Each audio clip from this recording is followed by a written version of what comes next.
మన 10వ తరగతి పాఠ్యపుస్తకంలోని 4వ పాఠం కణ్ కణక అధికారి. కణ్ కణ్ అనగా ప్రతి అణువు, కణ్ అనగా అణువు, కణ్ కణ్ అనగా ప్రతి అణువు, క అంటే అర్థము యొక్క, అధికారి అంటే అధికారి. అంటే ఈ ప్రకృతిలో ఉండే, ఈ సృష్టిలో ఉన్న ప్రతి అణువు యొక్క, అంటే ఈ సృష్టిలో ఉన్న ప్రతి అణువు యొక్క నిజమైన అధికారి ఎవరు, వాస్తవమైన అధికారి ఎవరు, ఈ ప్రకృతిలో ఉన్న ప్రతి అణువుపై లేదా ప్రతి కణముపై ఎవరి హక్కు ఉంది అనే విధంగా ఈ లెసన్లో ఇక్కడ చాలా చక్కగా డిస్కస్ చేయడం జరిగింది. ఈ కణ కణక అధికారి అనే పాఠము ఇది ఒక కవిత. ఈ కణకణక అధికారి అనే పాఠము ఒక కవిత. ఈ కణకణక అధికారి అనే కవితను రచించిన రచయిత శ్రీ రామధారి సింహ దినకర్. శ్రీ రామధారి సింహ దినకర్ హిందీ సాహిత్య జగత్తులో ఒక గొప్ప కవి అనేసి మనము చెప్పుకోవచ్చు. యాక్చువల్గా మన కవి గారి పేరు రామధారి సింహ్ మాత్రమే. ఈ పక్కన దినకర్ అని ఉంది కదా, ఈ దినకర్ అనేది రామధారి సింహ్ గారికి ఇచ్చిన ఒక బిరుదు అనమాట. దినకర్ అంటే అర్థం ఏందో తెలుసా? సూర్యుడు అని. అంటే ఈ సృష్టిలో సూర్యునికి ఎంత ప్రాముఖ్యత ఉందో, ఎంత గొప్పతనం ఉందో, అదే విధంగా హిందీ సాహిత్య జగత్తులో మన కవి అయిన శ్రీ రామధారి సింహ గారికి అంతటి గొప్ప స్థానము ఉందన్నమాట. అంతటి గొప్ప స్థానాన్ని అలంకరించారు శ్రీ రామధారి సింహ గారు. కాబట్టే ఇతనిని హిందీ సాహిత్య జగత్తులో దినకర్ అనేసి పిలుస్తారు. దినకర్ అనగా మనకు అర్థం ఆల్రెడీ తెలిసినదే, सूर्युडु అని. ओकेना? कण कण का अधिकारी नामक पाठ एक कविता है. कण कण का अधिकारी नामक कविता के कवि श्री रामधारी सिंह दिनकर जी हैं. ఓకేనా? సరే, ఈ రామధారి సింహ దినకర్ గురించి మనము, దినకర్ గారి గురించి మనము చెప్పుకోవాలంటే యాక్చువల్గా వీరి ప్రతి రచనలోనూ ఏముంటుందంటే మనకు దేశభక్తి అనేది కనబడుతుంది అనమాట. ప్రతి రచనలో దేశభక్తి అనేది కనబడుతుంది. అంటే వీరు ఎక్కువ చేసిన రచనలు ఏంటంటే ఇతివృత్తాత్మక కథ. అంటే మామూలుగా ప్రాచీన కాలంలో గడిచిన కథలు ఉంటాయి కదా, అటువంటి కథలను తీసుకుని ఎక్కువగా రచించడం జరిగింది. అయితే నాటి పరిస్థితులను, అంటే ఆనాటి పరిస్థితులను ఎలా వర్ణిస్తారంటే ప్రస్తుతం మన యొక్క లక్ష్యము, మన యొక్క కర్తవ్యం ఏమి అన్నట్టుగానే ఆ కవితలన్నీ రచించడం జరుగుతుందన్నమాట. యాక్చువల్గా వీరు స్వాతంత్ర సమర సమయంలో వీరి రచనలు ప్రతి వ్యక్తిలో దేశభక్తి జనింపజేయడానికి, దేశభక్తి పెరగడానికి ఎంతో దోహదపడ్డాయని కూడా మనము చెప్పుకోవచ్చు. వీరి భాష కూడా ఏ విధంగా ఉంటుందంటే, వీరి భాష ఓజపూర్ణ అనమాట. ఓజపూర్ణ అంటే అర్థమేమి? ఉత్తేజకరమైనది. ఓజపూర్ణ అంటే అర్థమేమి? ఉత్తేజకరమైనది. అంటే వీరి యొక్క లాంగ్వేజ్, వీరి యొక్క భాష వింటే మనకు ఖచ్చితంగా ఉత్తేజం అనేది పొంగి వస్తుంది. అటువంటి ఒక గొప్ప కవి మన రామధారి సింహ దినకర్ గారు అనేసి మనం ఇక్కడ చెప్పుకోవచ్చు. మనము పేజ్ నెంబర్ 19లో చూసినట్టయితే ఈ పాఠానికి సంబంధించి ఒక ఉన్ముఖీకరణ ఇచ్చారు. జనరల్గా ఇక్కడ ఏ ఉన్ముఖీకరణ ఇచ్చినా అది పాఠంలోని అంశానికి సంబంధించి, అంటే ఆ పాఠంలో కాంటెంట్ ఏముందో మనకు ఈ ఉన్ముఖీకరణలోనే అర్థమైపోతుంది. సరే, ఈ ఉన్ముఖీకరణలు మనము గమనించినట్టయితే ఇక్కడ ఇస్తున్నా చూడండి. सूत काटते थे गांधीजी, कपड़ा बुनते थे, चुनते थे अनाज के कंकर, चक्की पीसते थे. ऐसा था उनका आश्रम, ऐसा था उनका आश्रम. गांधी जी के लिए पूजा के समान था श्रम, पूजा के समान था श्रम. ఏం చెబుతున్నారు ఇక్కడ? सूत कातते थे गांधी जी, कपड़ा बुनते थे, चुनते थे अनाज के कंकर, चक्की पीसते थे, ऐसा था उनका आश्रम, गांधी जी के लिए पूजा के समान था श्रम। అంటే చూడండి ఇక్కడ గాంధీ గారి యొక్క ఆశ్రమం గురించి ఇక్కడ చెప్పడం జరిగిందనమాట. అంటే ఆ గాంధీ గారి యొక్క ఆశ్రమం ఎలా ఉండేది? గాంధీ గారి ఆశ్రమం ఏదో మనకు అందరికీ తెలిసిందే. మహాత్మా గాంధీ గారి ఆశ్రమం పేరు సబర్మతి ఆశ్రమం కదా. ఈ సబర్మతి ఆశ్రమము గుజరాత్లో ఉంది, అవునా లేదా? చెబుతున్నాడు ఇక్కడ, सूत कातते थे గాంధీజీ. ఆ సబర్మతి ఆశ్రమంలో గాంధీ గారు ఏం చేసేవారట? తమ పని తమ స్వయంగా చేసుకునేవారు అనమాట. మనం గాంధీజీ గారి నుంచి విన్నాం, తమ పని తాము స్వయంగా చేసుకునేవారు అనేసి. వారు ఒక ఆశ్రమాన్ని స్థాపించి ఒక రోల్ మోడల్గా వారు తమ పని తాను చేసుకొనేసి ఒక రోల్ మోడల్గా అందరికీ నిలిచారు. చెప్తున్నారు చూడండి, వారు ఏమేమి చేసేవారంట? सूत कातते थे గాంధీజీ. सूत కాతతే थे అంటే అర్థమేమి? గాంధీ గారు స్వయంగా తమ చేతులతో నూలును వడికేవారు, నూలు నుండి దారాన్ని తీసేవారు. అర్థమైందా? అలా చేయడమే కాకుండా కపుడా బునుతే థే, మన గాంధీ గారే స్వయంగా బట్టలు కూడా అల్లేవారు. సహాయ నిరాకరణ ఉద్యమంలో మనము చూసుకున్నాం. అప్పుడు అటువంటి ఉద్యమాలలో విదేశీ వస్త్ర బహిష్కరణ ఉద్యమం కూడా వచ్చింది, అవునా లేదా? అంటే ఏమి?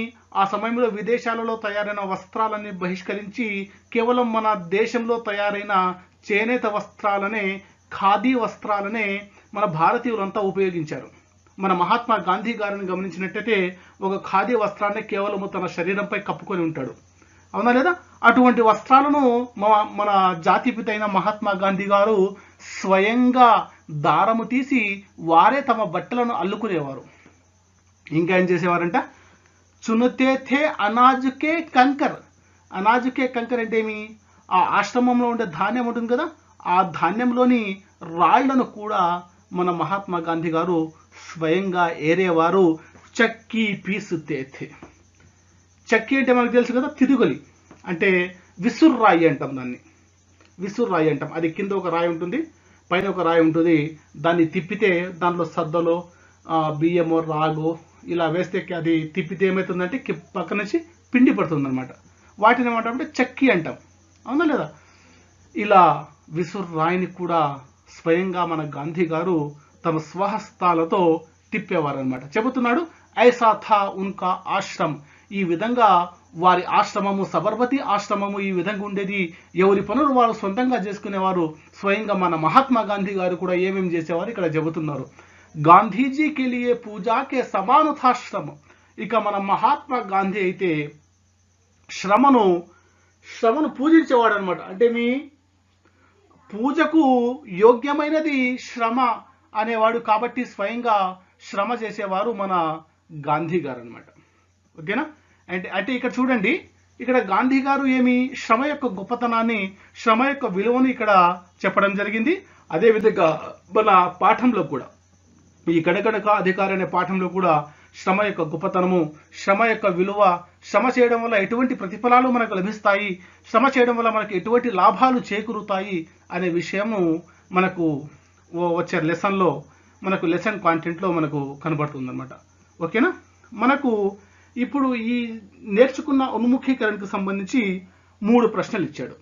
ఒక్కసారి ఆ ఉన్ముఖీకరణ ఇంకొకసారి చదువుతాను, గుర్తుపెట్టుకోండి.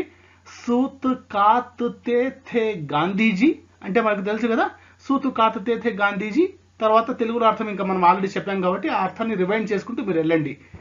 सूत कातते थे गांधी जी, कपड़ा बुनते थे, चुनते थे अनाज के कंकर, चक्की पीसते थे, ऐसा था उनका आश्रम, गांधी जी के लिए पूजा के समान था శ్రమ. ఓకేనా? వీటికి సంబంధించి ఏమేం ప్రశ్నలు ఇచ్చాడో ఒక్కసారి మనము గమని చూడండి. 3 ప్రశ్నలు ఇచ్చాడు. ఆ 3 ప్రశ్నల్లో మొదటి ప్రశ్న ఏమి? గాంధీజీ క్యా క్యా కర్తే థే, అంటే గాంధీ గారు ఏమేం చేసేవారు. ఏమేం చేసేవారో మనకు గుర్తుంది కదా, అది మనం రాయాల్సి ఉంటుంది. ఓకేనా? సరే. గాంధీజీ కే అనుసార్ పూజనీయ క్యా హై, గాంధీ గారికి అనుగుణంగా పూజకు యోగ్యమైనది ఏది. ఓకేనా? ఏం చెప్పారు గాంధీ గారు? దేనిని పూజకు యోగ్యమైనదని చెప్పారు, మనకు గుర్తుంది కదా. సరే, ఆన్సర్ కింద రాద్దాం. హమారే జీవన్ మే శ్రమ కా క్యా మహత్వ హై. సరే, మన జీవితంలో శ్రమకు ఉన్న గొప్పతనము ఏమి అనేసి ఇక్కడ 3 ప్రశ్నలు ఇచ్చాడు. వాటిలో ఫస్ట్ ప్రశ్న చూడండి, గాంధీజీ క్యా క్యా కర్తే థే అంటే వాటి సమాధానం ఏమని రాసి మనం ఉన్ముఖీకరణలో ఉన్నది రాస్తాం. గాంధీజీ సూత్ కాతతే థే, అంతే కదా. కపడా బునతే థే, అనాజ్ కే కంకర్ చున్తే థే, చక్కీ పీసతే థే, अपना काम खुद करते थे. ఓకేనా? ఇక రెండో ప్రశ్న, గాంధీజీ కే అనుసార్ పూజనీయ క్యా హై. మనం ఆన్సర్ కింద ఏం రాయొచ్చు? గాంధీజీ కే అనుసార్ పూజనీయ శ్రమ హై అని మనము ఇక్కడ మనకు మూడో ప్రశ్న ఇచ్చాడు చూడండి. హమారే జీవన్ మే శ్రమ కా క్యా మహత్వ హై. ఇక మన జీవితంలో శ్రమ యొక్క గొప్పతనం ఏమి, వాటికి ఆన్సర్గా రాయొచ్చు. श्रम जीवन का महत्वपूर्ण अंग है. श्रम करने वाला व्यक्ति हमेशा सफल होता है. मेहनत ही सफलता की कुंजी है. जो धन श्रम से प्राप्त करते हैं उसका मूल्य मालूम होता है. श्रम एक अमूल्य धन है. श्रम से हम जीवन में सब कुछ पा सकते हैं. వీటి తెలుగు అర్థం మనం తీసుకున్నట్టయితే శ్రమ్ జీవన్ కా మహత్వపూర్ణ అంగ హై అంటే శ్రమ అనున్నది మన జీవితంలో ఒక ప్రముఖమైన అవయవం లాంటిది, అంటే ఒక ప్రముఖమైన అంశము అని. శ్రమ్ కర్నే వాలా వ్యక్తి అంటే శ్రమ చేసే వ్యక్తి, శ్రమించే వ్యక్తి హమేషా సఫల్ హోతా హై, ఎప్పుడు విజయాన్ని సాధిస్తాడు. మెహనత్ హీ సఫలతాకి కుంజీ హై అంటే శ్రమ అనేది విజయానికి తాళం చెవి లాంటిది. జో ధన్ శ్రమ సే ప్రాప్త్ కర్తే హై ఉస్కా మూల్య మాలూమ్ హోతా హై. ఏ డబ్బు అయితే శ్రమతో సంపాదిస్తారో, శ్రమ చేసి సంపాదిస్తారో ఉస్కా మూల్య మాలూమ్ హోతా హై అంటే దాని విలువ అనేది తెలుస్తుంది. శ్రమ ఏక్ అమూల్య ధన్ హై. శ్రమ అనేది నిజంగా ఒక విలువైన ధనము లాంటిది. శ్రమ సే హమ్ జీవన్ మే సబ్ కుచ్ పా సక్తే హై. మనము శ్రమించడం వల్ల, కష్టపడడం వల్ల జీవితంలో సబ్ కుచ్ అంటే అన్నీ మనము సాధించవచ్చు. ఏమనుకుంటే అది మనం ఖచ్చితంగా సాధించవచ్చు, ఎప్పుడు? మనము కష్టపడినప్పుడు. ఓకేనా? ఇది ఈ పాఠం యొక్క ఉన్ముఖీకరణం. సరే, ఈ పాఠం యొక్క కవి అయిన శ్రీ రామధారి సింహ గారి గురించి తెలుసుకుందాం. రామధారి సింహను మనము చూసింటాము, ఇది వారి ఫోటో. ఈ రామధారి సింహ దినకర్ గారు 1908వ సంవత్సరంలో జన్మించడం జరిగింది. 1908ని హిందీలో 1908 అని అంటారు. 1908 అంటారు. 23ను హిందీలో తేబీస్ అంటారు. 23ని హిందీలో ఏమంటాము? తేబీస్ అంటాము. మన రామధారి సింహ దినకర్ గారు 23 दिसंबर 1908 में రామధారి సింహ దినకర్ జీ కా జన్మ హువా. సరే, వీరు ఎక్కడ పుట్టారంటే సిమిరియా అనే గ్రామంలో. గ్రామం పేరు ఏం పేరు? సిమిరియా అనే గ్రామంలో. ఆ సిమిరియా అనే గ్రామము ముంగేర్ అనే జిల్లాలో ఉంది. ఏ జిల్లాలో? ముంగేర్ అనే జిల్లాలో. ఇది ఏ రాష్ట్రంలో ఉందంటే బీహార్ రాష్ట్రంలో ఉంది. ఓకేనా. रामधारी सिंह दिनकर जी का जन्म बिहार के मुंगेर जिले के सिमिरिया नामक गांव में हुआ. ఓకేనా. వీరు ఎప్పుడు మరణించారంటే 1974లో మరణించడం జరిగింది. 1974ను హిందీలో ఏమంటామంటే 1974 అంటారు. ఏమంటారు?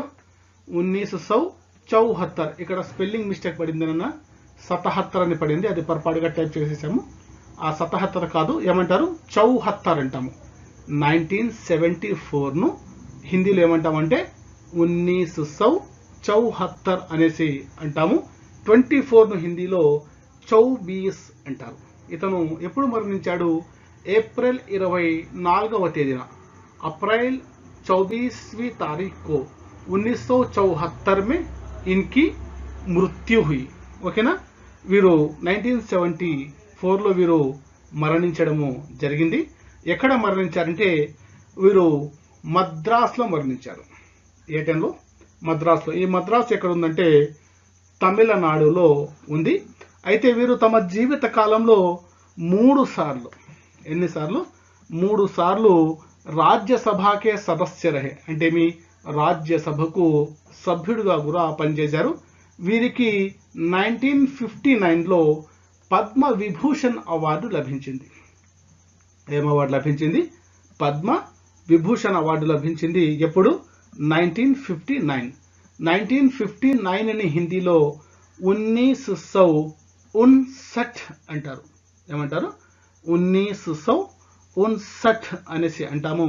వీరికి 1959లో పద్మ విభూషణ్ అనే అవార్డు లభించింది. ये हिंदी के राष्ट्र कवि माने जाते हैं.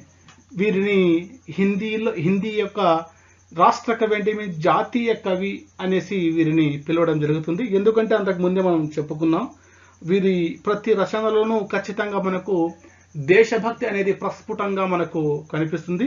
వీరి ప్రతి రచనలోనూ కూడా ఇండైరెక్ట్గా వీరు ఖచ్చితంగా దేశానికి స్వాతంత్రాన్ని సాధించే లక్ష్యాన్ని మనకు వీరి రచనలో వివరించడము జరిగింది. కాబట్టి వీరిని హిందీకే రాష్ట్ర కవి అనేసి కూడా ఇక్కడ చెప్పడం జరిగిందనమాట. వీరి యొక్క మరొక గొప్పతనం చూడండి. భూషణ్ కే బాద్ వీర రస్ కే సర్వశ్రేష్ఠ కవి దినకర్ జీ హీ హై. మామూలుగా అంతకుముందు మనము సుమిత్రానందన్ పంత్ గారి గురించి నేర్చుకున్నాం. సుమిత్రానందన్ పంత్ గారి యొక్క గొప్పతనాన్ని చెబుతూ ఒక మాట చెప్పినాం అప్పుడు. ఏమనేసి? వే ప్రకృతి చిత్రన్ కే బేజోడ్ కవి హై అనసి. అంటే మీ ప్రకృతిని వర్ణించడంలో సుమిత్రానందన్ పంత్ గారిని మించిన మునగాడు మరొకరు లేరని. అదేవిధంగా మన రామధారి సింహ దినకర్ గారు వీరరస్ అంటే మీ రౌద్రము, వీరత్వాన్ని వర్ణించడంలో, అంటే వీరత్వాన్ని వర్ణించడంలో వీరి కంటే గొప్పగా సిద్ధహస్తులు అంటే వీరత్వాన్ని రచించే రచయిత మరొకరు లేరు అనేసి ఇక్కడ చెప్పడం జరిగిందన్నమాట. వీరిని ఎవరితో పోల్చారంటే ప్రాచీన కవి అయిన భూషణ్ గారితో పోల్చారు. అంటే భూషణ్ తర్వాత, అంటే వారు ఆది కాలంలోని కవి అనమాట. అది చాలా డెప్త్గా వెళ్ళాల్సి వస్తుంది. ఇక భూషణ్ గారి గురించి అన్ని చెప్పాలంటే మనకు అంత అవసరం లేదు ప్రస్తుతానికి. సో ఈ భూషణ్ అనేవారు ఆది కాలానికి చెందిన కవి. ఈ భూషణ్ గారి తర్వాత వీరరసాన్ని వర్ణించే సర్వశ్రేష్ఠ అంటే అందరికంటే గొప్ప కవి మన రామధారి సింహ దినకర్ గారు మాత్రమే అనేసి ఇక్కడ చెప్పడం జరిగింది. వీరి యొక్క రచనలు ఊర్వశి. వీరి రచనలేమి? ఊర్వశి, రేణుక, కురుక్షేత్ర, రశ్మిరథి, పరశురామ్ కి ప్రతీక్ష, రసవంతి. ఓకేనా. వీరి యొక్క ప్రముఖమైన రచనలు ఊర్వశి, రేణుక, కురుక్షేత్ర, రశ్మిరథి, పరశురామ్ కి ప్రతీక్ష, రసవంతి. అయితే ఈ రచించిన రచనలలో కురుక్షేత్ర అనే గ్రంథం మాత్రము చాలా ప్రసిద్ధిగాంచిన గ్రంథం.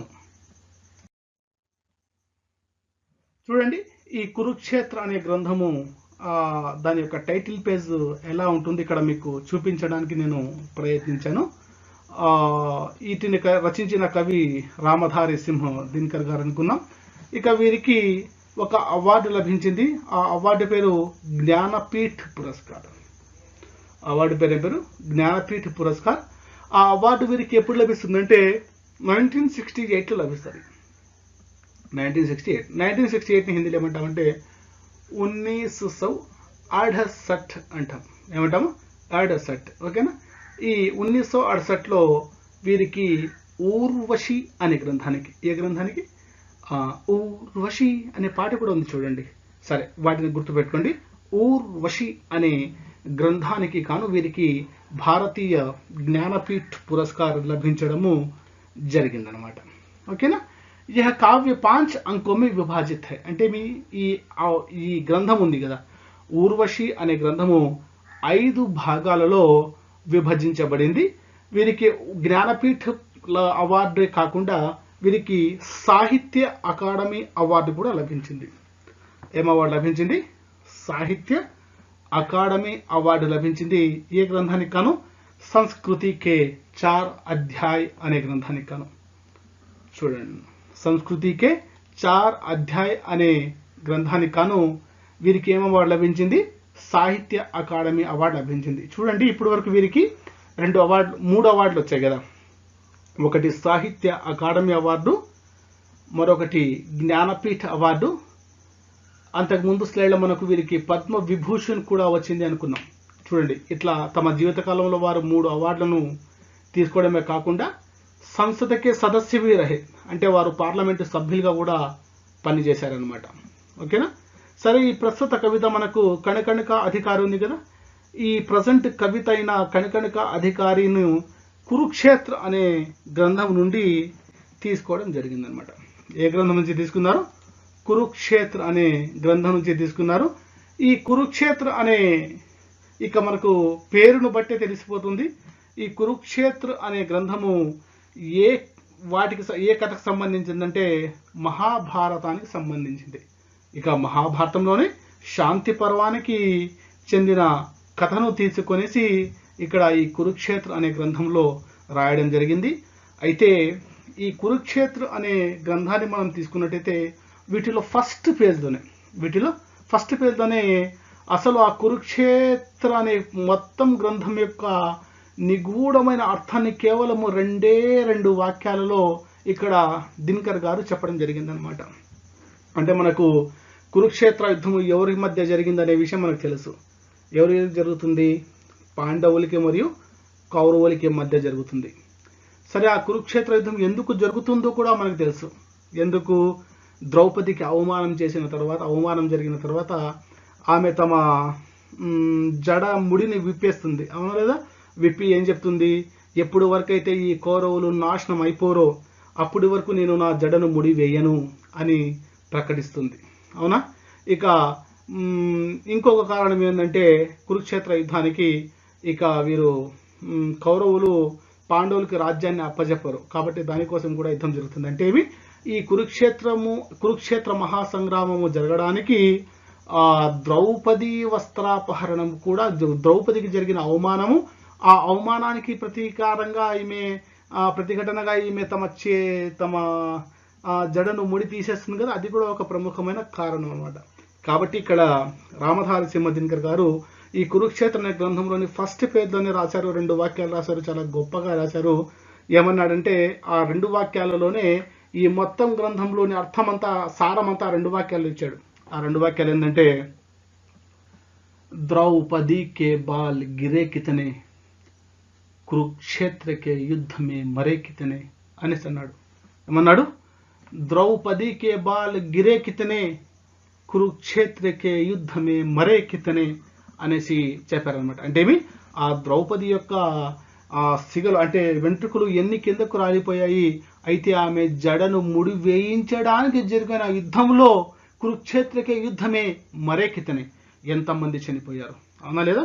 నాటి కురుక్షేత్ర యుద్ధ మహాసంగ్రామం గురించి మనము తెలుసుకున్నట్టయితే దాదాపు కొన్ని లక్షలాది మంది ప్రజలు ఆ యుద్ధంలో మరణించడము, లక్షలాది మంది ప్రజలు ఆ యుద్ధంలో గాయపడము జరుగుతుందన్నమాట. కాబట్టి ఇటువంటి రక్తపాతాన్ని చూసి ఆ పాండవుల్లో అగ్రగణ్యుడైన ధర్మరాజు యుధిష్ఠిరుడు కూడా అతని మనసు కకావికలమైపోయి ఏం చేస్తారంటే నాకు ఈ రాజ్యం కోసం చేసిన యుద్ధం వల్లనే కదా ఇన్ని లక్షల మంది చనిపోయారు, ఇన్ని లక్షల మంది గాయపడ్డారు, వీరి యొక్క రక్తపాతాన్ని నేను చూడలేకపోతానా, అంటే నేను రాజ్యం పొందాలంటే ఇంత రక్తం చిందించాలా, అవసరం లేదు, నాకు రాజ్యమే అవసరం లేదు అనేసి ఆ ధర్మరాజు ఆ రాజ్యాన్ని వదిలేసి అడవులు కూడా వెళ్ళిపోవాలని డిసైడ్ అయిపోతారు అనమాట. అంటే అంతటి భయానకమైన యుద్ధం అది కురుక్షేత్ర యుద్ధము. అయితే ఆ సమయంలో మళ్ళీ మన భీష్మ పితామహులు వారు ధర్మరాజుకు బ్రెయిన్ వాష్ చేస్తారనమాట. లేదు నాన్న, నువ్వు అడవులకి వెళ్ళకూడదు, అడవులకి వెళ్ళేసి ఏం చేస్తావు, అక్కడ చెట్లు జంతువులే ఉంటాయి, నీలాంటి వ్యక్తి సమాజానికి అవసరము, నువ్వు రాజ్యంలోకి వెళ్ళు, ప్రజల సేవ చెయ్యి, ప్రజల బాగోగులు చూడు అనేసి పుష్ బ్యాక్ ఇచ్చి బ్రెయిన్ వాష్ చేసి ఏం చేస్తారంటే మళ్ళీ ఆ ధర్మరాజు యొక్క ధర్మరాజు తమ మనసును మార్చుకొని రాజ్యం వైపు వచ్చేలా చేస్తాడు. ఓకేనా? ఇంతటి మహాసంగ్రామము కురుక్షేత్ర.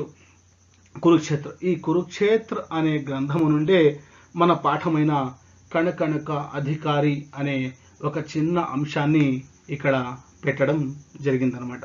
సో ఇంతటి గొప్ప కవి మన రామధారి సింహ దినకర్ గారు. మనకు వీరి గురించి ప్రశ్న కూడా అడగచ్చు, రామధారి సింహ దినకర్ జీ కే బారే మే ఆప్ క్యా జాంతే హై అనేసి. మనం కేవలం 6 వాక్యాలు రాస్తే చాలు. మనం దాదాపు ఇప్పటికి వీరి గురించి ఒక 10-12 వాక్యాలలో మనం నేర్చుకుందాం. అయితే మనం ఎగ్జామ్ పర్పస్ అయితే 6 వాక్యాలు రాసినా చాలు. మనం ఎగ్జామ్ కోసం ఏం రాయొచ్చు చూడండి ఒక్కసారి. कण कण का अधिकारी नामक कविता के कवि श्री रामधारी सिंह दिनकर जी हैं. ఒక పాయింట్ అయిపోయా. నెక్స్ట్ పాయింట్, इनका जन्म 1908 में सिमरिया नामक गांव में हुआ. ఒకవేళ ఇయర్ మనకు గుర్తు ఉండదు అంటే रामधारी सिंह दिनकर जी का जन्म बिहार के सिमरिया नामक गांव में हुआ. ఓకేనా? తర్వాత इन्हें राष्ट्र कवि भी कहते हैं. తర్వాత పాయింట్, వీరికి అవార్డు లభించాయి కదా, ఆ అవార్డు రాయొచ్చు. रामधारी सिंह दिनकर जी को साहित्य अकादमी पुरस्कार, भारतीय ज्ञानपीठ पुरस्कार, पद्म विभूषण पुरस्कार प्राप्त हुआ అని రాయొచ్చు. తర్వాత వీరి రచనలు ఉన్నాయి కదా, ఏవి? రేణుక, కురుక్షేత్ర, రశ్మిరథి, ఊర్వశి, परशुराम की प्रतीक्षा, రసవంతి ఆది ఇన్కే రచనాయే హై అని కూడా మనము రాయొచ్చు. ఓకేనా? ఈ విధంగా ఒక 4-5 వాక్యాలు 6 వాక్యాలు రాసినా మనకు రావాల్సిన 4 మార్కులు వచ్చేస్తాయి. ఓకేనా? ఇది ఈ పాఠం యొక్క ఉన్ముఖీకరణ గురించి మరియు ఈ పాఠం యొక్క కవి అయిన శ్రీ రామధారి సింహ దినకర్ గారి గురించి. ఓకేనా స్టూడెంట్స్? అర్థమైందా?